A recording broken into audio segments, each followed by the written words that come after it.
All right, pick a category.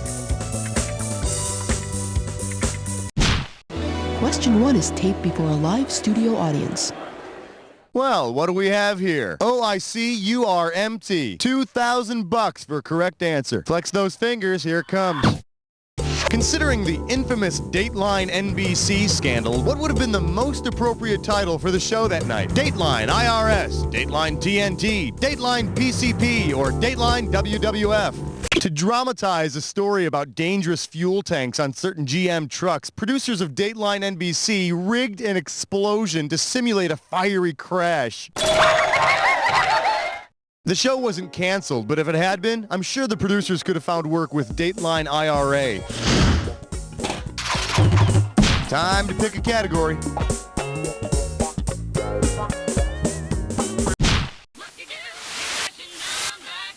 Shake hands with She Is Woman, Hear Her Siren. Let's see what you'll do for $1,000. One question coming right up. Suppose Policewoman began teaching self-defense courses. Based on her nickname, what would be most appropriate for her? Policewoman Angie Dickinson is nicknamed Pepper. And yes, she is that hot. Yeah, handcuff me to your fender, baby. All right, I need a category. This is question 3. Here we have Living Life as a Rock and Roll Renegade. You're looking at $3,000 on this one. Okay, suppose in a last-ditch effort to make some more cash for the station, Arthur Carlson decides to hire out the WKRP DJs for private functions. Considering whom he's hiding from, which of the following gigs might Venus Flytrap refuse to work? A DEA ball, a prison Halloween... Venus, huh? Yeah, that means love, don't it? Hey, why don't you come over here and show me some of that? For the curious, here's the right answer. Gordon Sims went AWOL from the Army, and as a cover, he works at WKRP as the night DJ under the name Venus Flytrap. Yeah, I guess Cincinnati would be the place to hide, though. I mean, the Army probably thinks who the hell is going to choose to live in Cincinnati. Throw me a category.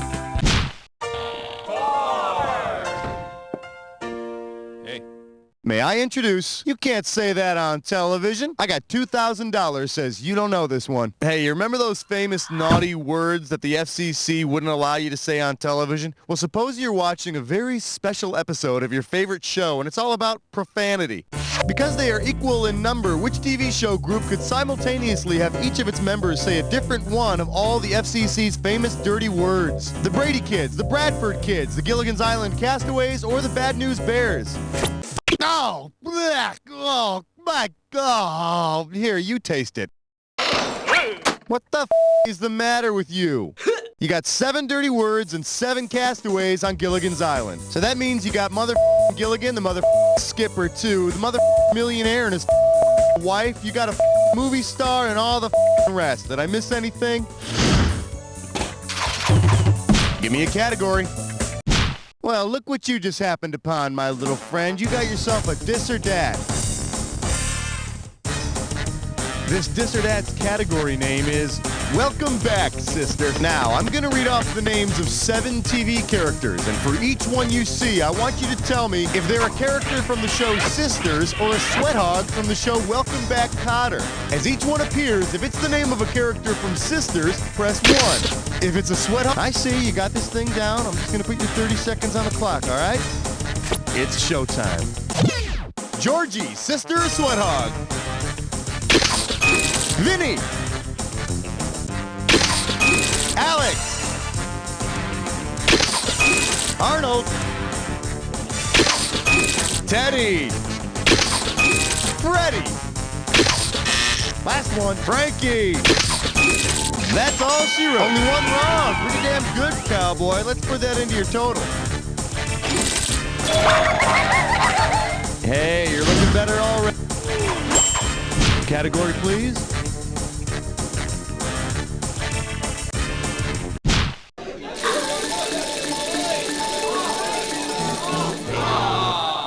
The category, beat somebody up and win yourself a bride. You get it right, I'm putting you up $2,000. Forward march. If boxer Mike Tyson had appeared as a special guest on the TV show starring his former wife Robin Givens, what might audiences have seen him do? Robin Givens was on Head of the Class, that sitcom about high school honors students. If I were Tyson, I'd beat up Arvid first. No reason, just feel like it. All right, I need a category.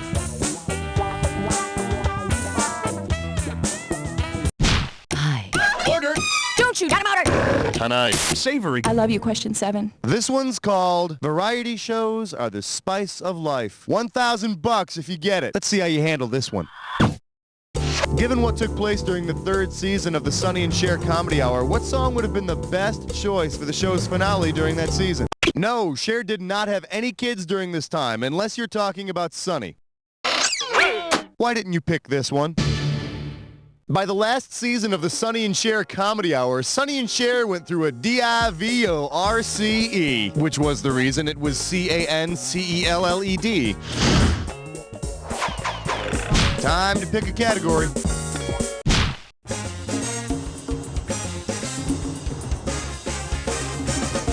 I believe this one is called, Oh, I Like It Big. We're playing for $3,000 this time. The 80s, a decade of big debt, big hair, and for some TV shows, big ratings.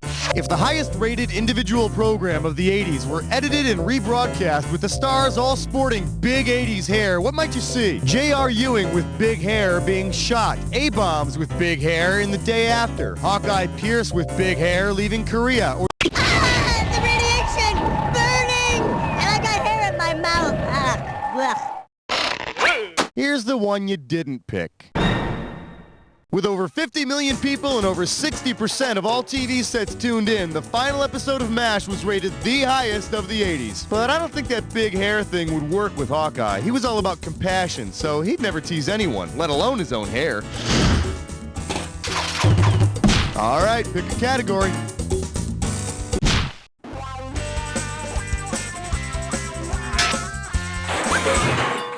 Let's have a big warm welcome for M is for the many times she played me. How does $2,000 sound? You know how on Hawaii Five-0, Jack Lord's character is always saying, "Book 'em, Dano"? Well, if the famous mom of actor James MacArthur from Hawaii Five-0 had played his part instead, what might have been Jack Lord's altered tagline? Book 'em, Helen. Book 'em, Joan. Book 'em, Betty. Or book 'em, Tiger.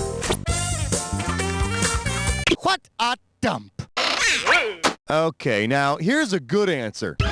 James MacArthur, who played Dano on Hawaii Five-0, he's the son of famous actress Helen Hayes. Not only was she the first lady of theater, but she looked awesome in a grass skirt and coconut bra. Oh yeah, baby. Category, please.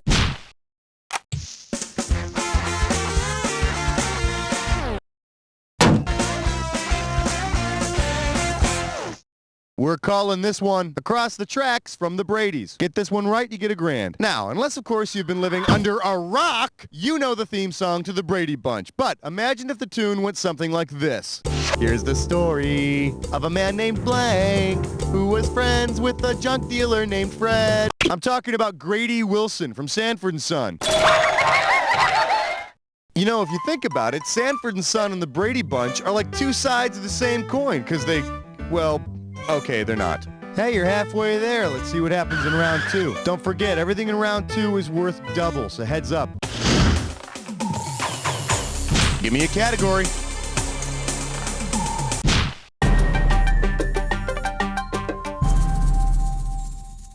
And our special guest tonight, I'm a Little Bit Country. 4K coming your way for a right answer. Get the wax out of your ears. It's question time.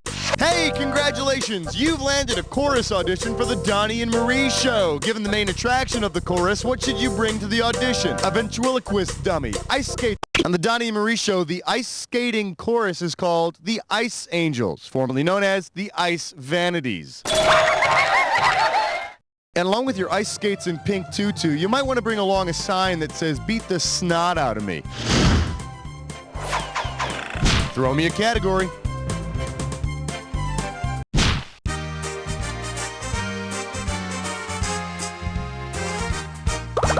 Today's specialties include with his favorite character by his side. We're talking 6K here, so pay attention. Okay, so if you don't know the ending of Citizen Kane, you're going to want to get the heck out of the room right now because I'm about to give it up, all right? Okay, here we go. So you know how Kane whispers Rosebud in the movie right before he dies? Well, imagine this. Citizen Kane wasn't talking about his favorite childhood sled. He was calling out for his favorite TV character. Whom did he probably want at his side when he whispered, Rosebud? Lassie's owner, Rob Petrie's son, the Cisco Kid's horse, or Barnaby Jones's assistant?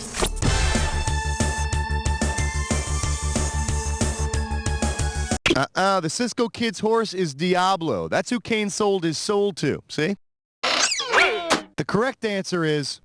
In that episode of the Dick Van Dyke Show, we learned that Richie's middle name is Rosebud. It's an acronym of the first letters of his grandparents' names and stuff. You know, naming your kid Rosebud, Christ, why don't you just put him in ice skates and a pink tutu and have him audition for the Donnie and Marie show? All right, I need a category.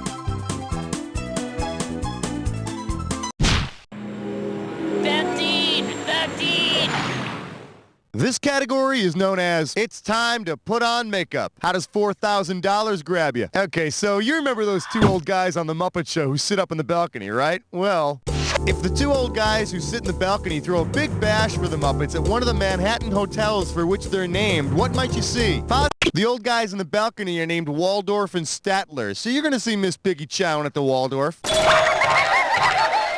Hopefully she's picking out on the Waldorf salad. Otherwise, she's going from Miss Piggy to Miss Porky. Time to pick a category. Hey, bless smut with dime store. It is time for a gibberish. Let's see if you can make some sense out of this gibberish category. Dan's shameful addiction. The opening value of this gibberish question is going to be $10K. Okay, you're going to have about 30 seconds to solve this thing, but every second and a half, I'm going to take some of that cash back. All right, eyes open and tell me, what TV phrase does this gibberish rhyme with? Who buzz, cat? Ask Dan, and don't be fooled by the punctuation.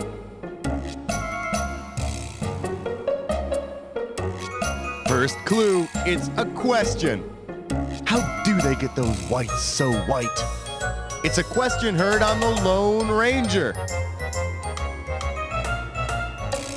Last clue, he wears a mask, you know.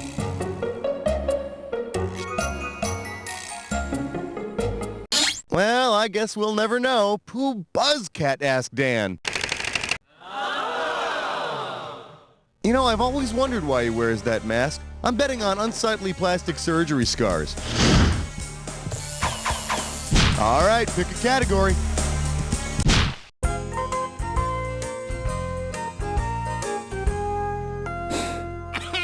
Coming at you. I got something for you. You want $6,000? Give me your right answer. Hey, do you remember that 1977 made-for-TV movie Something for Joey? What is that Something for Joey? A puppy. His first kiss. Something for Joey is about Penn State running back John Capoletti, who gives his Heisman Trophy to his sick little brother. Yeah, I remember watching that with my older brother when I was little. He turned to me and he said, "You know what, Schmitty? If I ever get rich and famous, I'm not giving you a damn thing." I hate him. Category, please.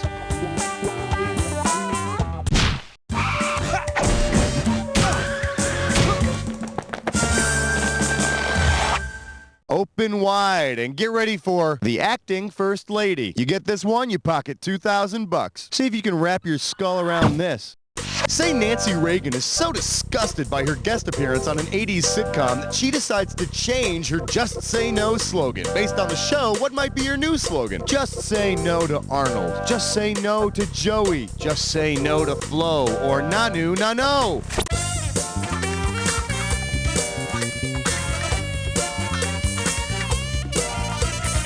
Nancy Reagan showed up on different strokes. And considering her usual wardrobe, that episode must have been black and white and red all over. Throw me a category.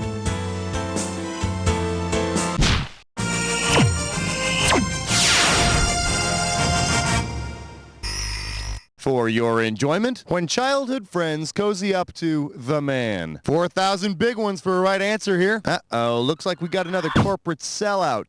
Suppose Newprin wants to ditch Jimmy Connors and Nolan Ryan and get someone else to pitch their product. Based on the well-known Newprin tagline, who would be the best choice? Brainy Smurf, Scrappy Doo, Tweety Bird, or Stimpy?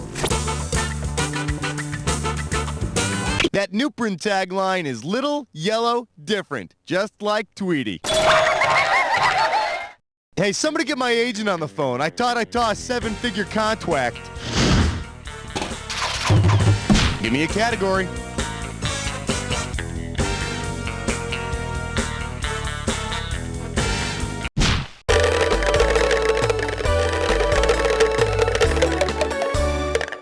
All right, give it up for a big fart. Pick this question. Heads up, this one's going to be $6,000. Okay, for this one, you're going to have to listen closely and hit your buzzer when you figured out what the heck's going on.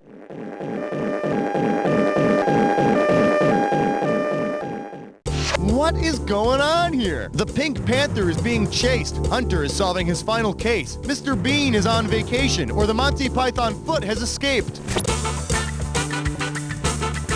The Pink Panther? Not unless they're chasing him into the bathroom. I could have given you some cash if you picked this one.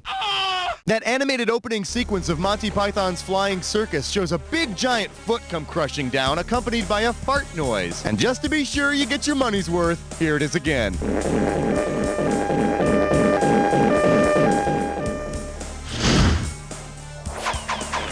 Time to pick a category.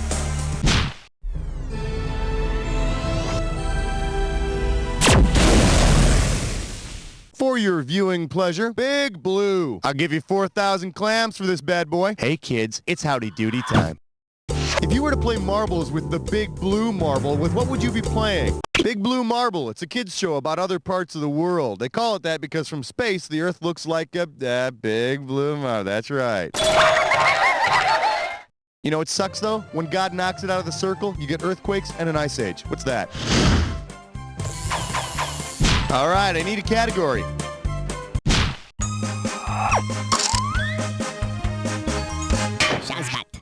Let's take a look at Don't Try This at Home or You'll Have to Leave. One right answer and you got $6,000 coming at you. Uh-oh, looks like another show's producers have crossed the line again, except this time it's not with the FCC, it's with Immigration and Naturalization Services.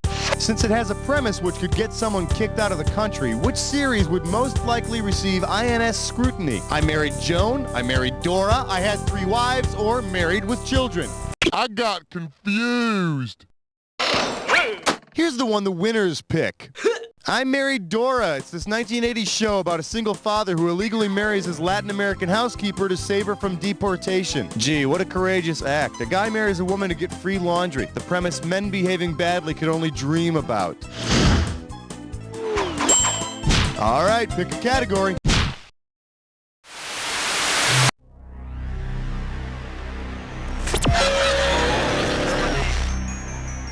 Well, you've made it to the Jack Attack. Here's the deal. If you see 2 words that go together, buzz in and you get $2,000. If you buzz in when they don't go together, you can say goodbye to $2,000. Here's the fun part. Remember the clue. The words only match if they fit this clue. Didn't you used to be on TV? And didn't you look a bit more confident a moment ago? Good luck.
exciting game. It was a real thrill. You were the best player we've had by far. Now do me a favor, will you? Look to your left, now look to your right, now repeat after me. That's a wrap, folks. Give yourselves a little pat on the back. And Raul, are we doing another one of these? Congratulations, player. Very fine example of Jack technique. Unfortunately, it really doesn't mean anything in the real world.